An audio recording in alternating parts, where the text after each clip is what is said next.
Good afternoon and a warm welcome to all of us. I'm Rekha Khan, your webinar host, and I did like to extend a warm greetings to all of you all. Additionally, I have with me today Mr. Chhaya, a serial entrepreneur and an avid gamer by heart. Today, we're going to be talking about opportunities in gaming and metaverse. On joining, you might have noticed that you all are in mute. Please post any questions that you have on the chat section during the webinar. And post the webinar is done, once the presentation is done, we will conclude it with the Q&A session. From the creators of Odin, MCX and IEX, here is yet another credible and exchange-neutral platform a user can rely on while working towards the path of crypto and blockchain understanding. Starting from education to knowledge to all the latest news, all covered under one super app 3.0 verse. From a novice to a professional trader, every market participant can have a slice of information readily available on the touch of their fingers. Let me first take you through 3.0 University, 3.0 TV, and 3.0 Wire services. We all are aware that crypto and blockchain ecosystem is expanding at a rapid rate, making it tough to keep up with all the events, prices, and news. However, what if we have a companion like our buddy, 3.0 verse? Let me take you through the app briefly. Let's start with the homepage of the app, which covers all the three pillars: 3.0 University, 3.0 TV, and 3.0 Wire. Under the 3.0 Wire services, we have rolled out India's first global index of crypto, IC50. It tracks the performance of the top 15 cryptocurrencies globally based on market capitalization. Crypto enthusiasts and crypto traders can take informed decisions based on IC50. In the WireWatch section, you can monitor the best exchange to buy and the best exchange to sell a particular cryptocurrency. In the center of the screen, you can monitor the arbitrage opportunity available between the two exchanges. There are more than 500 plus cryptocurrencies listed on our platform, along with 70 plus crypto exchanges worldwide. Coming to 3.0 TV, it's an exclusive 24/7 mobile IPTV covering everything on crypto and blockchain ecosystem. It is currently available in 4 different languages: English, Hindi, Gujarati, and Marathi. Coming to our university, being the world's first digital university to offer courses on crypto and blockchain, you would be amazed to know that we have reached 1 million students till date, and we've educated them. With this, I would like to now introduce our speaker for today, Mr. Chhaya. Hi, Ninad. Hey, Rekha. Thank you so much for inviting me today, and thank you for the walkthrough on the 3.0 verse platform. Welcome, sir. Fantastic. So going on, I would like to introduce Ninad. Ninad has over 25 years of experience in gaming and interactive media space. Over the past 25 years, Ninad has followed his interest in building fun and creative experience and continues to create stories and experiences that have been conveyed across mediums like games, apps, website, edutainment, AR and AV experiences through his various ventures. Ninad has recently joined Reliance Game as their senior VP and is responsible for strategic alliances, publishing, and business development, both at the global level as well as in India, where he oversees scaling the Indian-focused business vertical Zapak.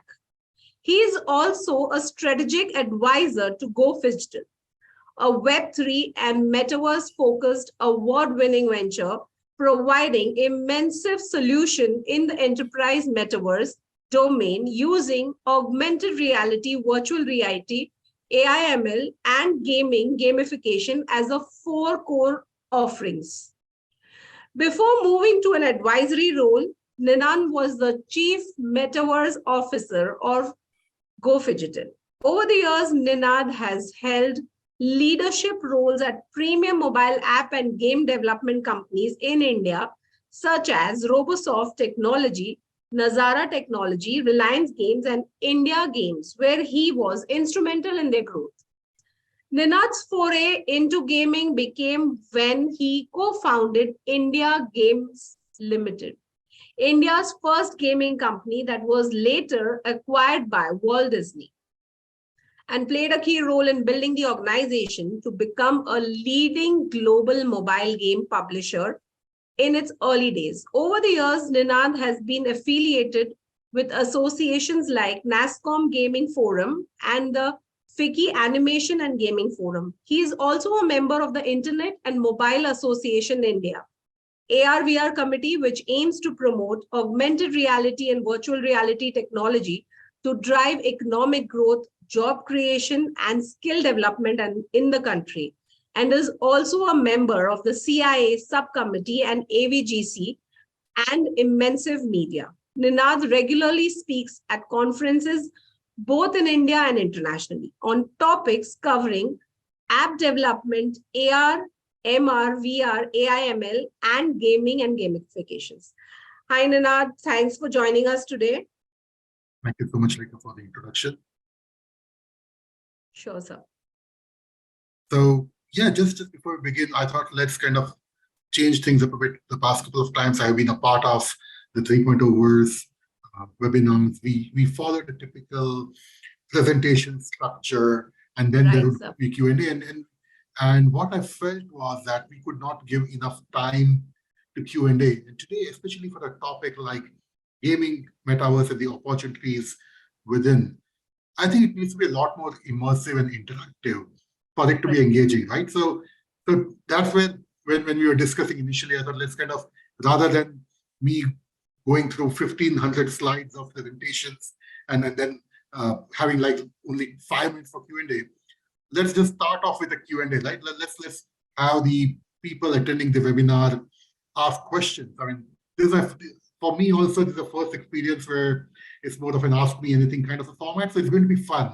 And in the course of the next 45 minutes to an hour, I hope we can interact with all of the people attending the webinar and not only address some of the queries that we have, but in the process, when I get to learn something. Absolutely, sir. It's always a learning. There's no end to learning. Likewise, absolutely. So I think the first question I would like to start off with is, what is the scope of business in Metaverse?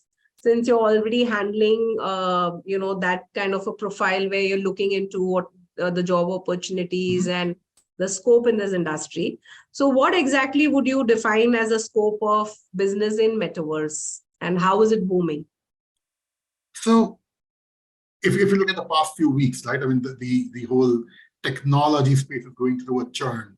The tech companies are kind of looking at what can they do to kind of look oversee the economic slowdown which has been spoken about. But at the same time, the metaverse is not something of a short-term feature, right? I mean, the metaverse is long-term strategy for a lot of these companies, not just in the tech space, but also in the other businesses like entertainment, like in fashion, retail, lifestyle, sports. So if you ask me what is the scope, the metaverse is ever evolving. Right? What is the metaverse first off? The metaverse is an immersive, interactive form of the internet, to quite simply put it, where you can create your own virtual avatar and interact with other users and players in an immersive format where the world itself is persistent. So even if today we are interacting in some sort of a metaverse platform, and I go back, I leave the platform, come back, the world would still be there. It would not have kind of gone away. So the persistence is key.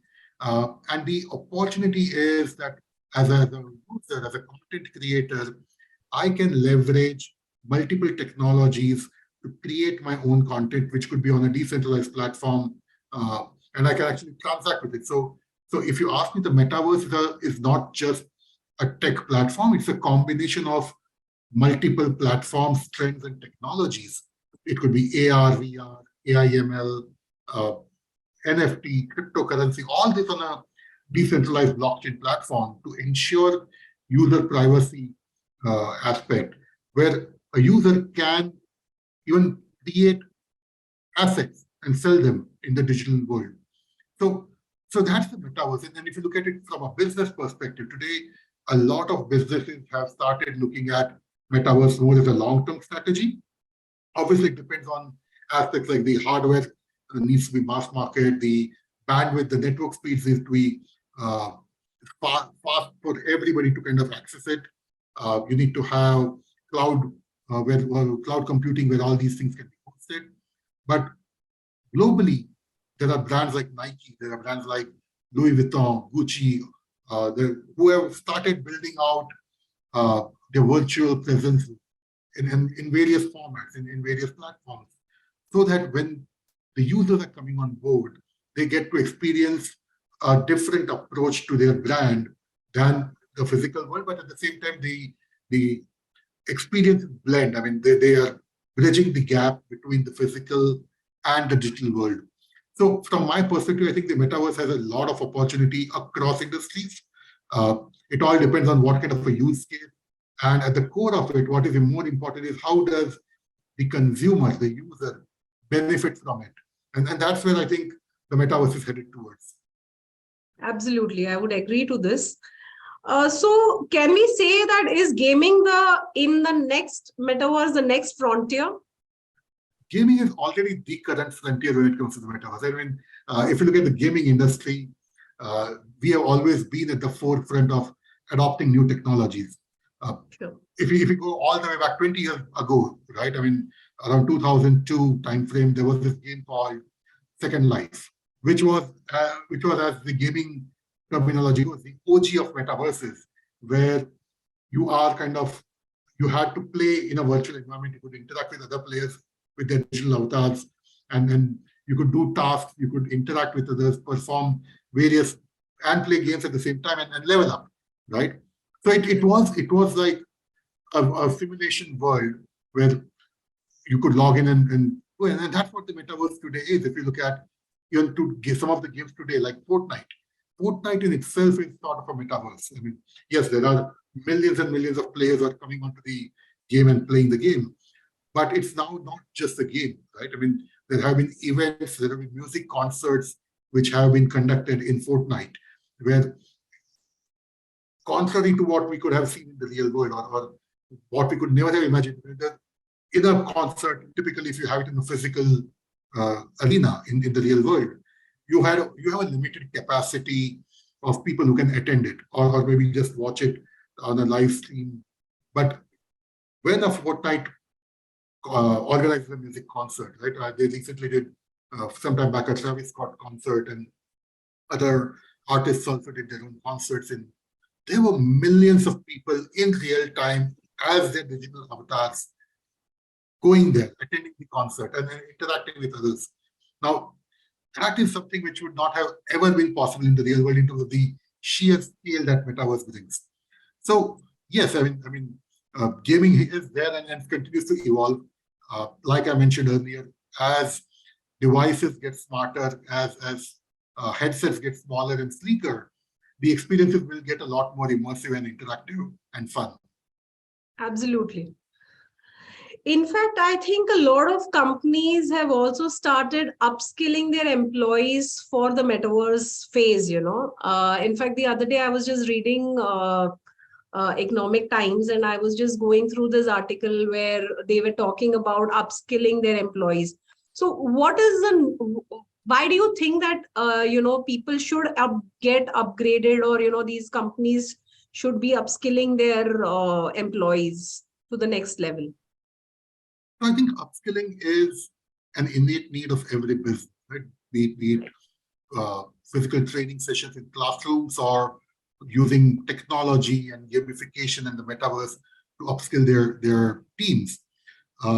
Where the whole gamification and digital upskilling helps is, again, unlike in the real world, let's say you are doing a classroom training or a video-based training session, you have, again, a limited capacity, one trainer talking to a few handful of people, showing them videos and stuff. But if you look at the metaverse, if you look at augmented reality, virtual reality, these kind of technologies, digital twins, you could actually give a complete hands-on experience to anybody to learn a particular skill in a much more immersive manner.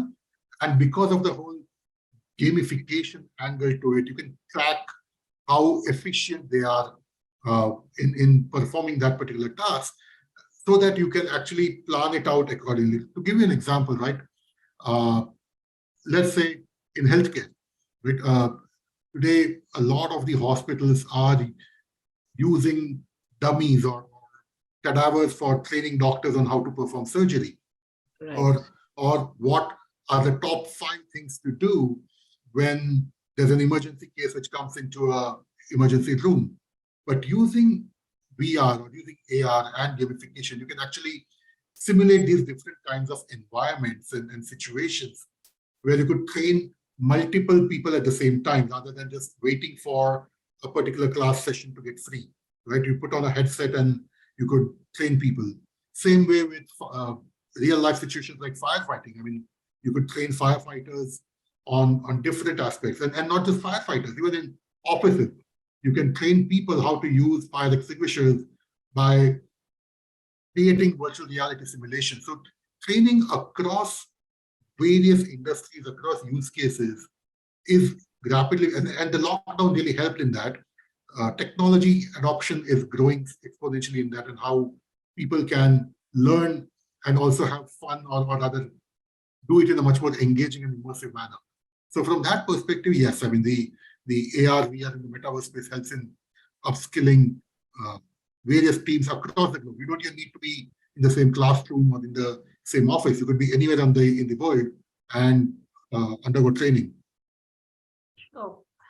So what would you define as, what is the difference between a metaverse and a virtual reality?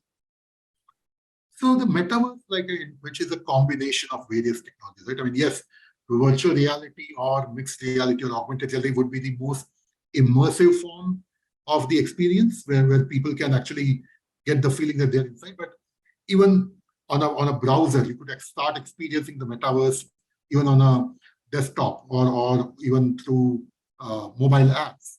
Right? The experience may not be as immersive, but so virtual reality is something like what I often quote.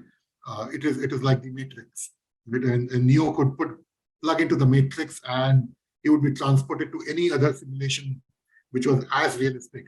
And he could learn to fly a helicopter. He could shoot down a building full of bad guys. He could learn kung fu, right? But would that be possible in the real world? All of these tasks in a short period of time. So which is where virtual reality kind of plays that role in giving that immersive experience. Having said that, gaming also, like I said, I mean, we have been so far playing it on our consoles and PCs and mobile phones. Virtual reality just puts you inside the environment. You are not just playing the game, you're a part of the game. So that, yeah. Right. I think you're a complete gamer, Ninan. You love, I think, playing games, if I'm not mistaken. Absolutely. Because the passion that I see when you talk about gaming is a different level of passion. Give me a room full of devices and games, and just kind of, you might not see me for days. So it's good fun. I mean, I have been playing games ever since I was 5 years old, and I was just lucky enough to be in the right place at the right time, where my passion became my profession. And it's been a fun 25 years in the gaming industry ever since. Absolutely. I'm sure it's very important that you actually do something which you really love, or your passion is.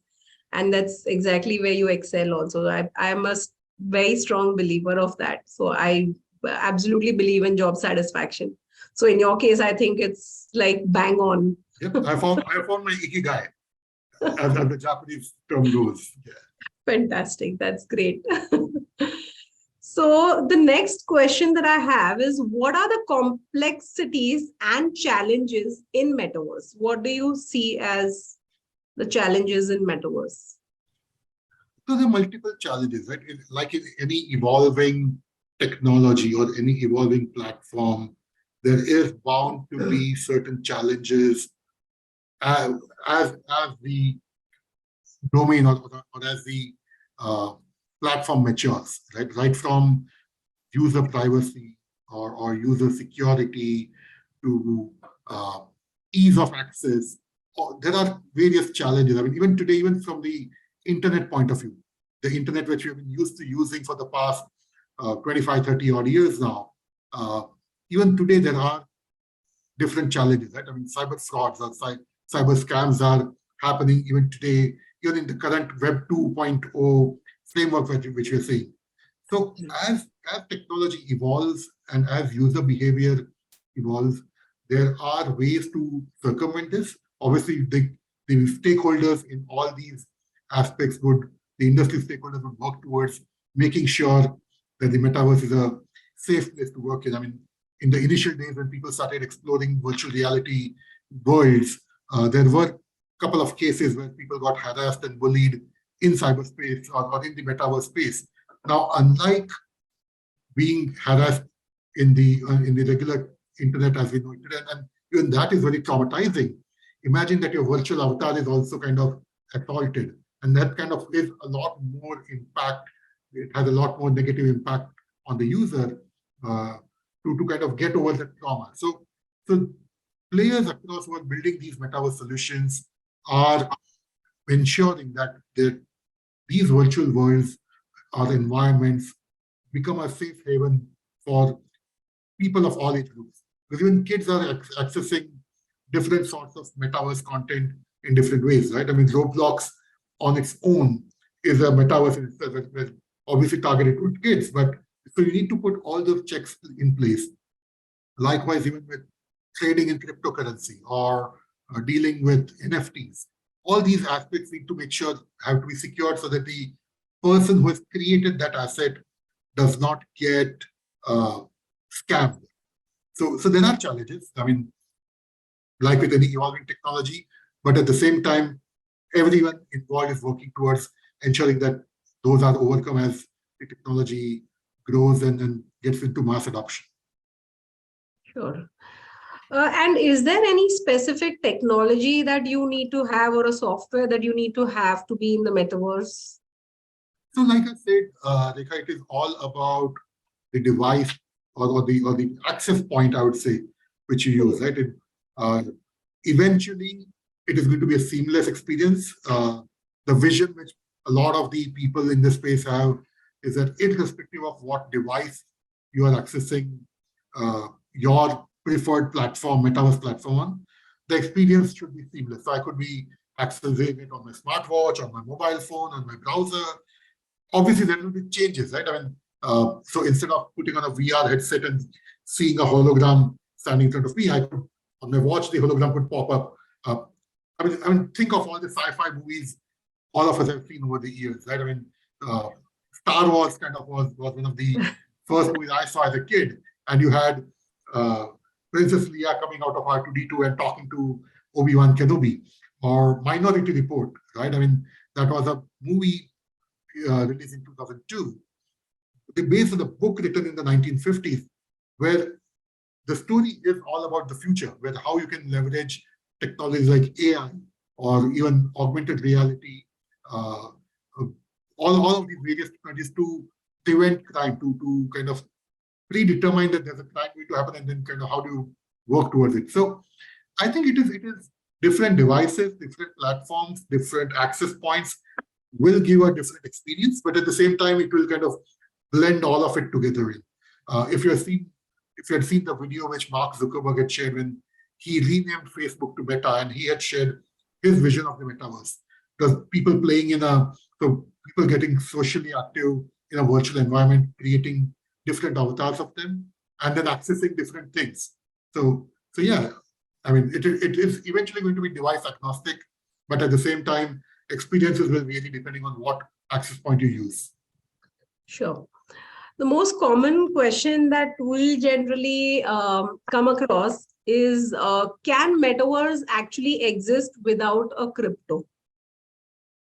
So most seminars or webinars that we attend, we generally get this question: can a metaverse actually exist without a crypto? So what is your view on this? So that's an interesting question, and it's actually got me thinking, because I never thought, for me it was all hand in hand. But yeah, I think at some point we will see a hybrid metaverse forming where because crypto at the end is going to be a means of transaction, right? I mean, so I depending on you can use Bitcoin, but at the same time you can also use different currencies. And even today, a lot of virtual worlds are experimenting because not everybody today has the potential or the reach or the understanding to mine cryptocurrency. So how do you kind of get people introduced to the metaverse? So it's going to be multiple ways and multiple currencies, I think, down the line. And maybe, hopefully, I don't know, down the line, even cash on delivery. So I could go to McDonald's virtual outlet in the metaverse, place an order for a burger, and instead of the Swiggy guy bringing it to me on my doorstep, there could be, so it will still be the last mile connectivity in the physical thing, but I could actually make the payment in the real world rather than making it in the virtual world. Right, absolutely. And one very most common question that we come across is, are metaverse and Decentraland the same? So Decentraland is one of the virtual worlds, which is kind of considered to be a metaverse destination. But there are various other such virtual worlds like Sandbox or Meta Horizons. So as Fortnite, right? I mean, these are, so Decentraland is a virtual world where you can create your digital assets, like from virtual avatars to, you can create your own building, you can visit some other virtual location in there. So Decentraland is one of the elements of the metaverse per se, is what I would say.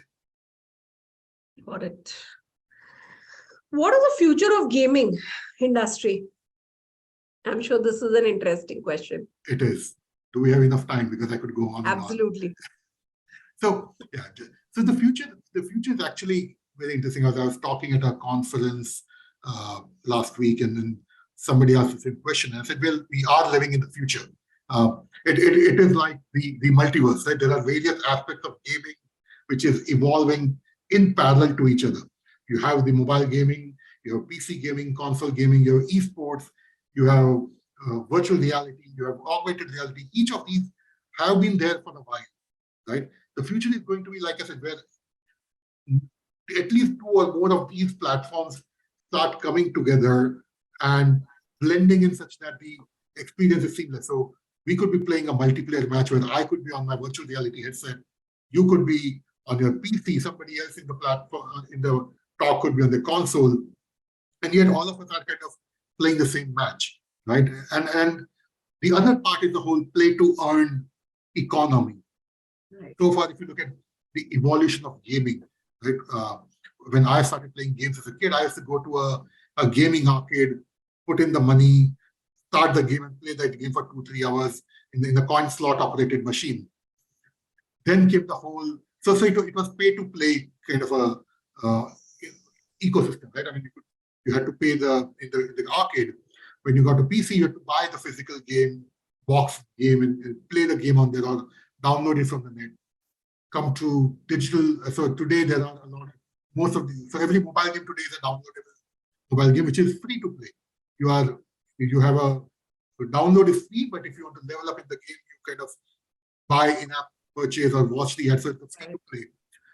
Now, slowly and increasingly, the whole economy is shifting towards play to earn, where even the players would end up, or players when they play the game, rather than just keep paying the publishers and the stores their money, they could create content within the game which could actually help them also earn. Right? So I could create an avatar of mine, which could, and I could keep playing that and level it up to an extent where other players can benefit from it. So I could put it up in the marketplace of that game, saying, hey, buy this level 125 wizard, and you could easily play the game. So as a player, I start kind of making money also out of it. Obviously, there's a commercial aspect where the platform owner would also take some charge. But the whole trend is shifting from pay to play to free to play to now play to earn. So multiple platforms, accessibility, multiplayer, and play to earn concepts are coming together to bring a really fun gaming experience to every gamer out there. Absolutely. Tell me something, Ninad. Has your mom ever told you that Ninad, padhai karo? All the time. Game se kuch nahi hone wala hai, fail hone wale. all through school, all through college, I was always kind of told, ki, why don't you study? Why do you keep playing games? Thankfully for me, I was fortunate enough that I had good teachers and good classmates, and even in my family supported me where I didn't do that bad in education. But after I did my post-graduation with organic chemistry as my specialization, and I started India's first gaming company, uh, my dad was quite surprised that why are you getting into games? I mean, you're an organic chemist, right? I mean, why not get into that field? And I said, well, this is something which I always wanted to do. And when we closed our first round of funding at India Games, both me and my co-founder kind of took like a photograph of the check of the funding and showed it to our respective families. And my dad was like, why would anybody pay you so much money to make games? And Exactly. and I was like, yeah, that's the part. Because and remember, this was way back in 1999, 2000 time frame, right? I mean, not gaming even today is looked down upon by a lot of people as Absolutely. just a frivolous activity. So it was all the more difficult back then. Uh, but like I said, I'm sure. yeah, Two I years mean, back, even before I started hosting these webinars, I used to also have the same mindset because my son is fully into gaming, and I used to keep telling him, "Isme kya career hai? You're just, not studying and blah blah blah blah," like all mothers do. But since the time I've started hosting webinars and understanding more in detail about this vertical, definitely I feel there's a lot of scope, and we should be encouraging kids, not at this point of time, but yes, to take up careers in future in this industry. absolutely, Definitely. absolutely. There needs to be a balance, right? I mean, I'm a very strong advocate and believer in the power of gaming. Uh, there's a very thin line between where it could actually lead to video game addiction, which is also a growing concern. So obviously, it needs to be something which needs to be balanced. I mean, like they say, all work and no play makes Jack a dull boy. Well, all play and no work also kind of have the same effect. So there has to be a work and play balance. Absolutely. Except that for somebody like me, where work is play, the lines get blurred. Absolutely. Having said this, I would like to know what are the opportunities in the gaming industry. So, how do you see it booming? And so, if we need to put a number to it, do you think that the numbers are increasing in a great pace, or how is it as compared to maybe 2 years down the line? What is it we see now currently, and what is it we would see in future? So there's definitely a lot of scope across various roles. I mean, right from looking at game development as a career, where it's not just programming. I mean, a lot of people think, oh, game development is just that you need to be a programmer. Obviously, there's a art side to it. There's a creative side to it. You can actually build careers. People start off as game testers a lot of times. So even if you're not a tech person, you still have multiple functions like a producer, sound engineer. At a very high level, game development is very similar to the process, where you have the creative guys, you have the art guys, you have the cameraman, the script writer, the musician, all these guys coming together to make a fun, entertaining movie. Gaming takes it a level beyond because you're also not just using it from that perspective to create an entertainment product, but you are actually making sure that the player also kind of leverages that. So you have to actually get into the psyche of what the player would want and accordingly uh, get into making a fun product. So not just the technology and the art side of it, you also need to get into data science, AI, ML, behavioral analytics. So from a development perspective, gaming industry has a lot of opportunities. If you have to go as a gamer, then you also kind of create the whole esport side of things, right? You upskill yourself in your gaming expertise to build it out. So from that angle, uh, a lot of opportunities are opening up. Earlier, it was just thought when I started building games, it was thought that only geeks and nerds create games. It's no longer the case. If you look at the global revenue perspective, uh, last year gaming was around $232 billion industry, and it's actually I think it's bigger than it would be safe to say it's bigger than Hollywood box office collections if you look at it from that perspective. So it is a fun industry to be in. It's not easy. It's not all fun and games, but at the same time, if you stick to it and if you're really passionate about it, you can create a difference. Sure, I am. I'm sure about that. And how have brands been, utilizing the metaverse in a positive way? Because I have seen that a lot of brands are entering the metaverse and they are utilizing the metaverse platform for a lot of their collaborations and selling digital assets through metaverse. So how do you see this? Will this in near future, do you think that this could get replaced by our age-old marketing strategies? I think it won't get replaced. I think everything will coexist.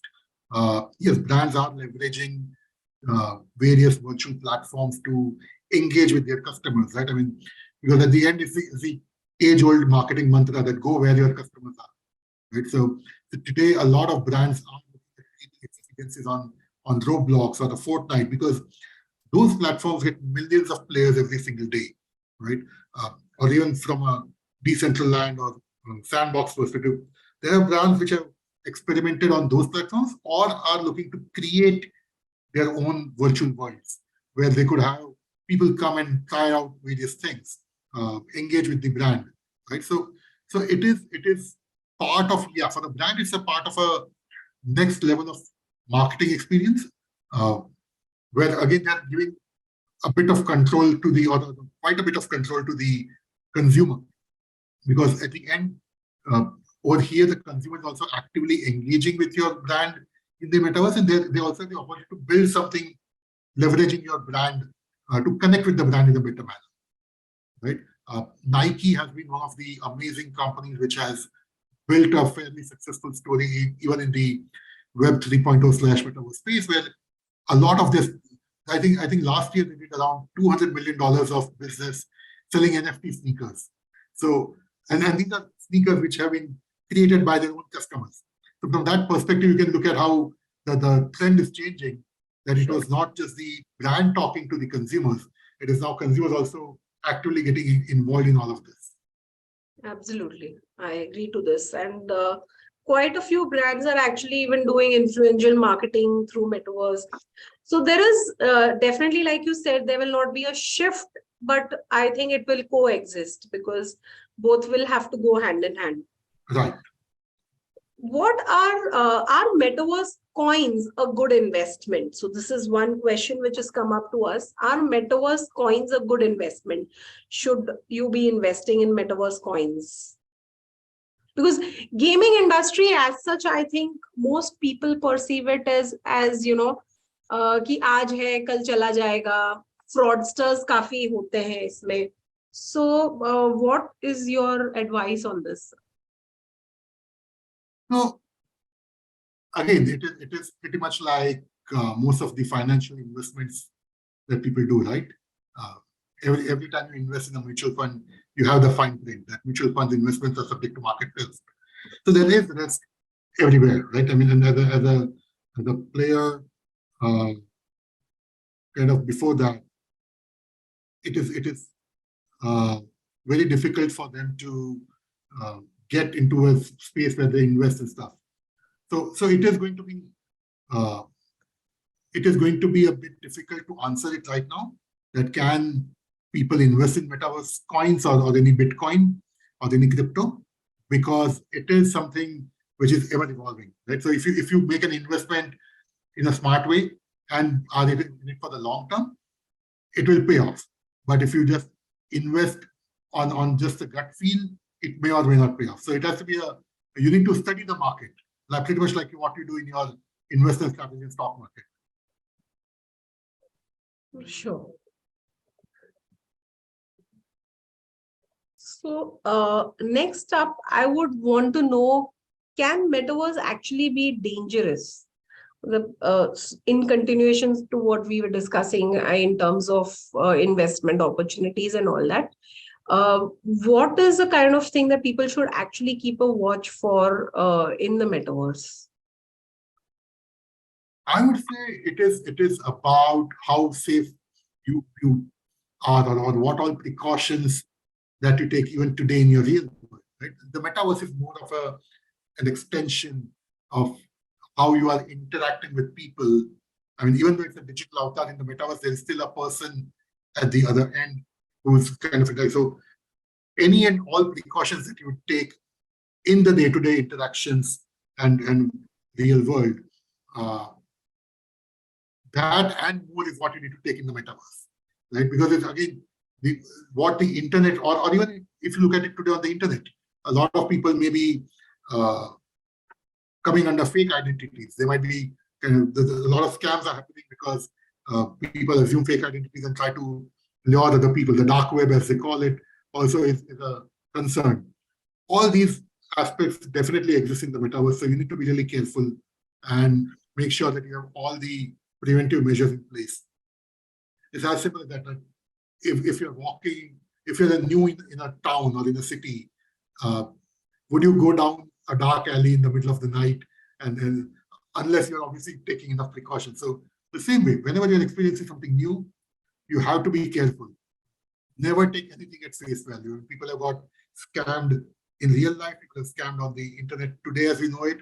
These things will continue, but at the end of the day, if you as a consumer are secure and aware of your surroundings, of what you want to kind of deal with, it has to be, it can be a safer place as well. Absolutely.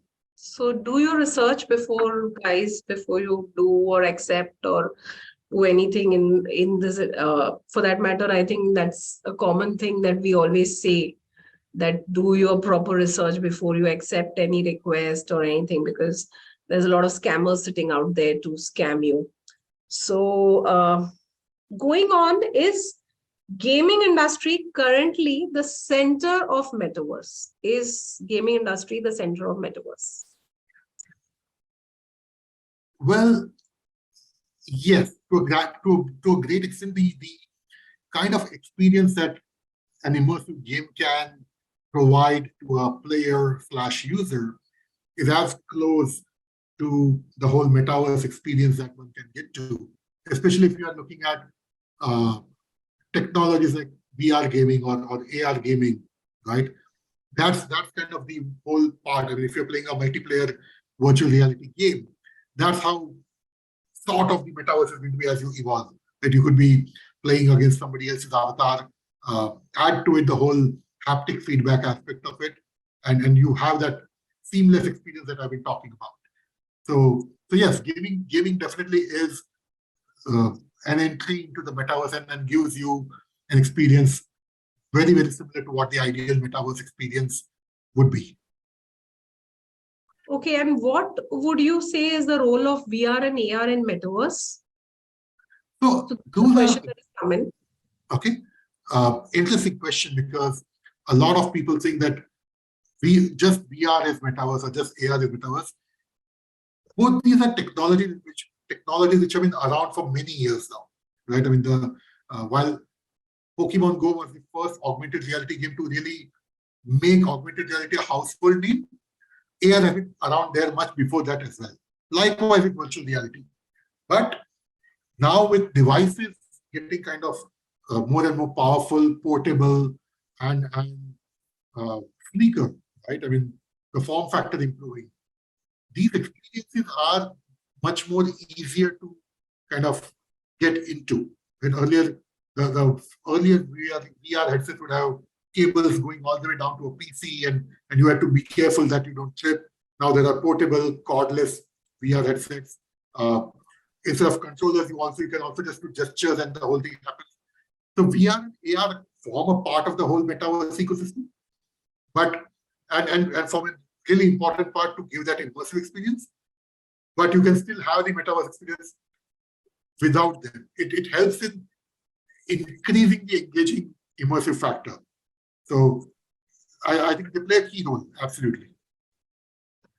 And since you're so much into gaming, there's one question which is coming. What is the epic game metaverse?